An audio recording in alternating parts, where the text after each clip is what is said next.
You aren't crazy for sensing the tension in the room. Your mind is processing microsignals that everyone else ignores. You walk into a room. On the surface, everything is totally normal. People are smiling, the conversation is polite, the coffee is hot. But within seconds before a single meaningful word is spoken, you feel something shift inside you. It is not a conscious thought. It is not a memory. It is a deep, quiet knowing that something is completely off. You feel a heavy layer of tension stretched across the room, so subtle that nobody else seems to notice it. And then, 10 minutes later, it all comes out. The argument, the passive aggression, the truth someone had been desperately trying to hide. You sit there thinking, I felt that. I felt that before any of it happened, or maybe it happens one-on-one. You meet someone new. They say all the right things, they carry themselves with total confidence, but somewhere deep inside your gut, there is a faint signal, barely a whisper, warning you that something does not line up. You can't explain it logically, and you can't point to a single thing they did wrong. So, what do? If you are like most people, you push the feeling down. You tell yourself you are overthinking, you label it paranoia, you call it anxiety. And then, 6 months later, you find out you were right all along. If any of this sounds intimately familiar to you, this script is your manual. What you have been experiencing is not a glitch in your brain. It is not anxiety. It is not you being too sensitive or too emotional.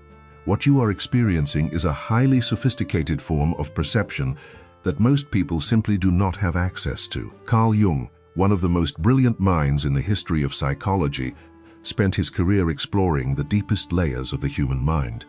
He discovered that the individuals who feel things this deeply are not broken. They are built differently, and they possess a psychological gift that, when misunderstood, can slowly tear them apart. Today, we are going to break down the exact mechanics of why you see the truth that others hide. We will explore the hidden psychological abilities you carry, why they exhaust you, and how to finally stop abandoning your own intuition so you can become genuinely untouchable. Chapter 1.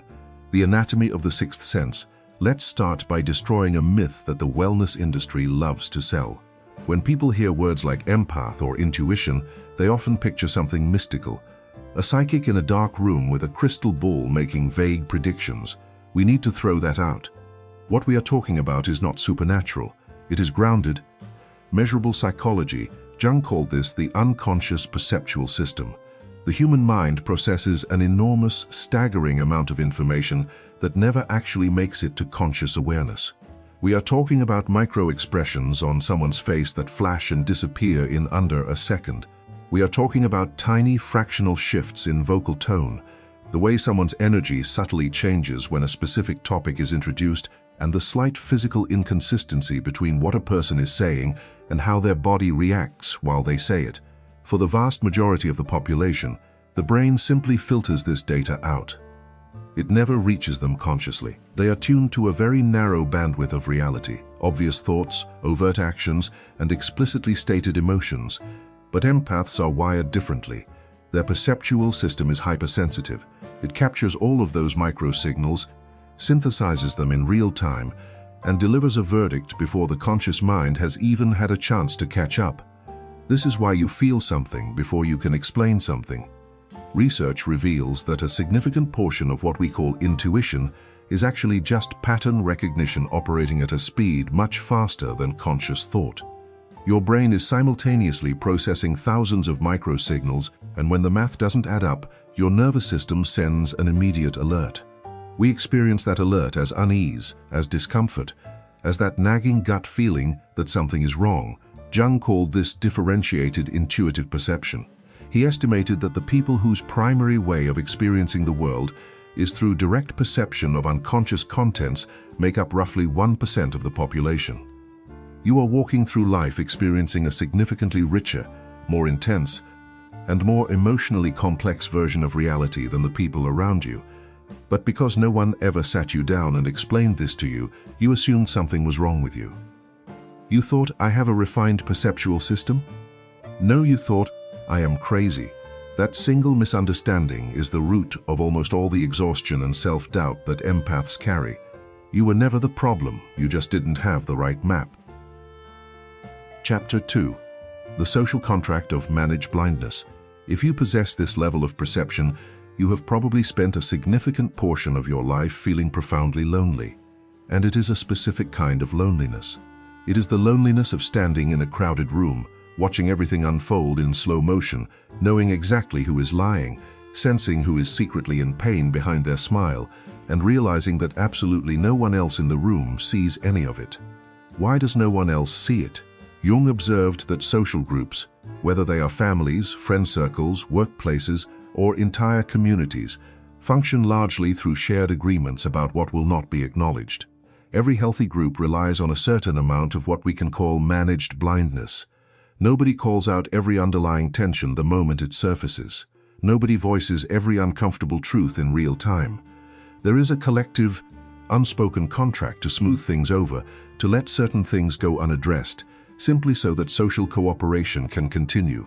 But a person with differentiated perception cannot automatically participate in that managed blindness.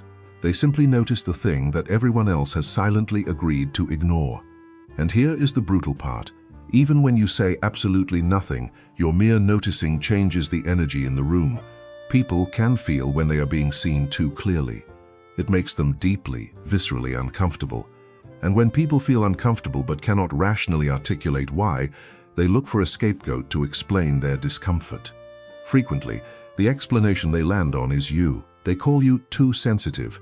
They tell you that you are reading too much into things. They accuse you of being negative or creating drama or making things unnecessarily complicated. They tell you that you need to lighten up. You have probably spent years quietly wondering if they are right. Jung would tell you unequivocally that they are not right. They are simply responding to the profound discomfort of being seen. It is not evidence of your malfunction. It is evidence that your perception is working perfectly. The problem is that every time you are told you are imagining things, you learn to distrust your most reliable faculty. You learn to prioritize other people's comfort over your own psychological clarity, and over time you become an expert at suppressing your own inner experience to maintain the social illusion. Chapter 3. Sensing the shadow behind the mask. One of the most profound abilities an empath possesses is what Jung termed shadow detection. To grasp this, you must understand the two faces every human being wears. There is the persona, the carefully curated mask we present to the world, put together, reasonable and safe. And then there is the shadow. The shadow is the warehouse of everything a person has rejected, denied, or buried because it didn't fit the image they wanted to project. The unprocessed anger, the deep insecurity beneath the arrogant exterior, the fear of abandonment hiding beneath the person who always leaves first. Most people cannot perceive someone else's shadow because they are too busy ignoring their own. They take people at face value, but empaths register shadow material automatically. You sit across from someone who is performing ultimate confidence, and your nervous system detects their crushing fear. You listen to someone's curated success story, and you sense the deep, unresolved wound driving all of their ambition. You hear their stated intentions, and you perceive the unspoken, self-serving agenda underneath. In the right context, such as leadership, solo entrepreneurship, or therapy, shadow detection is a genuine superpower. It allows you to navigate professional dynamics with unparalleled strategic awareness. But in personal relationships, Jung discovered that empaths almost universally use this gift in the most self-destructive way possible. They use it as a reason to stay. An empath sees the wounded, terrified child beneath the abusive, toxic adult and decides that the child is worth rescuing. You perceive the trauma driving someone's cruelty, and you use your profound understanding of their history to excuse their present behavior. You convert your ability to detect the shadow into a project, a mission, a reason to believe that if you just offer enough love, patience, and consistency, you can be the one to finally heal this broken human being. Jung was aggressively direct about this. Shadow detection is not a rescue mandate. It is a protection mechanism. Here is the hard truth that every solo creator, leader, and empath must internalize. Understanding exactly why someone is the way they are does not make them safe to be around. Compassion for someone's tragic history does not require you to subject yourself to the consequences of that history playing out in your life. Your depth of insight is not a contract. The shadow belongs to them, and they have to do the work of facing it themselves. The correct, mature use of this ability is compassionate discernment. You see the full picture, you hold it with genuine empathy, but you use that clarity to decide wisely how much of yourself to invest. You can feel deep compassion for a person's wound and still choose to walk away. Chapter 4. Trajectory Perception and the Trap of Hope. Have you ever looked at a new relationship, a new business partnership, or a new project where everything on the surface seemed perfectly smooth, yet you felt a quiet, persistent knowing that it was going to end badly? You couldn't justify it logically. You couldn't point to a red flag, but you felt the current moving in a direction you couldn't quite name yet. And then, 6 months or 2 years later, it collapsed exactly the way you felt it would. Jung called this tritactual perception. Empaths don't just read the present moment, they sense the momentum of the present. Your unconscious mind synthesizes subtle shifts in interaction, tiny inconsistencies in behavior, and the underlying energy of the room to calculate where a structure is heading long before it becomes visible to ordinary observation. This sounds like foresight, and it is. But Jung discovered a tragic pattern. Empaths almost universally respond to this ability by ignoring it. You feel where something is heading, and then you override it with hope. You tell yourself, maybe I am wrong, maybe it will turn around, maybe I am just being too negative. You stay in the situation, months pass, and the inevitable collapse arrives, back when you still had time to do something about it. Jung called this specific pattern hope as self-abandonment. He watched countless people destroy their own lives by choosing comfortable illusions over their own accurate perception. Clinging to hope doesn't change the trajectory. It just means you stay in the current longer before the wave finally breaks. For the solo creator or the sovereign individual, the proper use of trajectory perception is not predicting the future. It is decision support. When your gut shows you where a partnership or relationship is heading, you don't need to panic or create a crisis. You just need the inner honesty to start making decisions based on what you perceive, rather than what you wish were true. If you can sense a dynamic deteriorating 6 months before it collapses, you have 6 months of lead time. You have time to grieve, time to make alternative plans, and time to pivot your business or your life rather than being blindsided. Stop betraying your own perception to protect a hope that has no foundation. Chapter 5. The Friction of Deception. Why lying to you fails. Because of everything we have discussed, there is one fatal mistake a manipulator can make: lying to an empath. When a narcissist or a manipulator walks into a conversation with you, they think they hold all the cards. They have smoothed out their story, coached their body language, and dialed in their tone of voice. They assume that because you are warm, forgiving, and emotionally open, your perception must be dull. They think compassion means you are blind. That is exactly backwards. The very qualities that make you generous also make you an extraordinarily accurate reader of human beings. You aren't evaluating their performance. You are watching the space between their words. Deception is not simple. It is a massive, ongoing management project. Every false statement requires supporting lies, constant monitoring of the other person's reactions, and real-time behavioral adjustments. All those moving parts create psychological friction. That friction creates hesitation, tension, and micro-signals of overcompensation. The liar might not realize they are broadcasting it, but an empath tuned to that emotional frequencies picks up the transmission instantly. But here is why manipulators get away with it for a while. When the empath's internal alarm goes off, they rarely reach for immediate confrontation. Empaths want to believe the best in people. They question themselves first. Maybe I'm projecting, maybe I'm being too sensitive, maybe they are just stressed. You spend weeks, sometimes months, arguing yourself out of what you already know. And during that time, the liar thinks they are getting away with it. They misread your silence as passivity. They take your lack of confrontation as a sign that their mask is working. In reality, you have simply gone inward. You are watching them carefully, measuring every interaction against the pattern you have identified. You are gathering confirmation. The manipulator drops their guard, reveals more inconsistencies, and ultimately removes any remaining doubt you might have had. And then, the clarity moment arrives. It is not a dramatic explosion, it is a quiet, profound internal settling. It is the moment you stop fighting your own perception and simply accept what is in front of you. You realize you cannot miss someone who was never real. When an empath finally reaches this stage, they do not leave in anger or chaos. They leave with a cold, absolute dignity that comes from finally choosing themselves. They do not need a confession or closure from the manipulator, because the closure became internal. Chapter 6: Dimensional Perception and the Burden of the Truth. As you grow in your awareness, you develop what Jung referred to as dimensional perception. You stop experiencing reality in a single, flat layer. You perceive the spoken words and the unspoken truth behind them simultaneously. You see the conscious intention someone states and the unconscious drive that is actually running the show. You see the massive gap between who this person thinks they are and who they actually are. This dimensional awareness is extraordinary, but it creates a specific trap. You try to close the gap for them. You gently challenge the stories they tell about themselves. You press them toward honesty they are not ready for. You attempt to make them see what you already see. This makes you exhausting to be around because very few people actually want their defenses dismantled, even if you are doing it kindly. Jung was clear on this. Dimensional perception is not permission to manage other people's consciousness.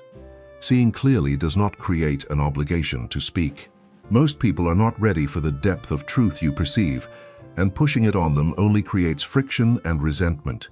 For the sovereign individual, the correct use of dimensional perception is silent wisdom. You hold the complete picture, and you use it to inform your own choices about the relationship without needing to announce everything you perceive. You let them stay exactly where they are, and you decide quietly what role they get to play in your life. Sight without commentary. That is the mastery of this ability. Chapter 7: Energetic Resonance and the Boundary Problem. There is one ability that operates most viscerally in the body, and it is the one that drains you the fastest: energetic resonance. When you spend time with someone who is anxious, your nervous system automatically synchronizes with theirs, and you become anxious. Their grief settles into your body. Their unresolved tension finds a home in your nervous system. By the end of an average day, you have absorbed the emotional states of dozens of people, and you arrive home feeling completely hollowed out. Jung called this resonance without boundaries, and he identified it as the single fastest path to physical and emotional breakdown.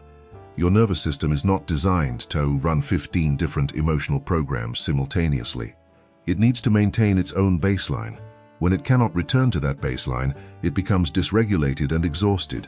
The correction Jung taught was not to build giant walls or shut this ability down.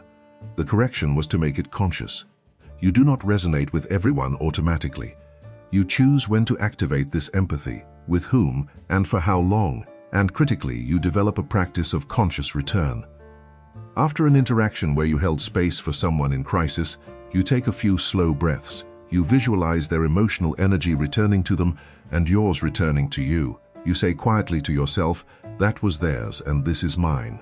Done consistently, this small practice is the difference between being a genuinely effective source of support and being so depleted that you have nothing left to give yourself. Turning resonance on and off deliberately does not make you less caring. It makes your caring sustainable. Chapter 8: The Sovereign Empath. Everything we have discussed points to one core realization. Empaths have been taught a fundamentally incorrect story about what their abilities are for. You have been taught by culture, by family, and by spiritual communities that your sensitivity is a gift you are supposed to endlessly share with the world. That your purpose is to hold space, offer healing, and make yourself available to anyone who needs you. Because of this lie, you absorbed when you should have perceived. You rescued when you should have discerned. You silenced your pattern recognition to avoid seeming judgmental. You pushed people toward awareness instead of holding your knowledge with silent wisdom. Jung's counter-argument was definitive. These abilities exist for you first. Emotional field perception exists so you can navigate environments wisely. Unconscious pattern recognition exists to protect you from unsafe people. Shadow detection exists so you can make clear-eyed decisions about who to let close. Trajectory perception exists so you can pivot your business and life before a disaster hits. All of these abilities are navigation tools. They are your internal guidance system for moving through a complex, often deceptive world with pinpoint accuracy and self-protection. They are not a rescue service. They are not a mandate to heal every wounded person you encounter. When you internalize this, everything changes. You stop apologizing for noticing when someone is unsafe. You stop overriding your knowing in the name of giving people the benefit of the doubt. You stop burning yourself out trying to fix people who never asked to be fixed. You transition from an exhausted sponge to what we might call a sovereign empath.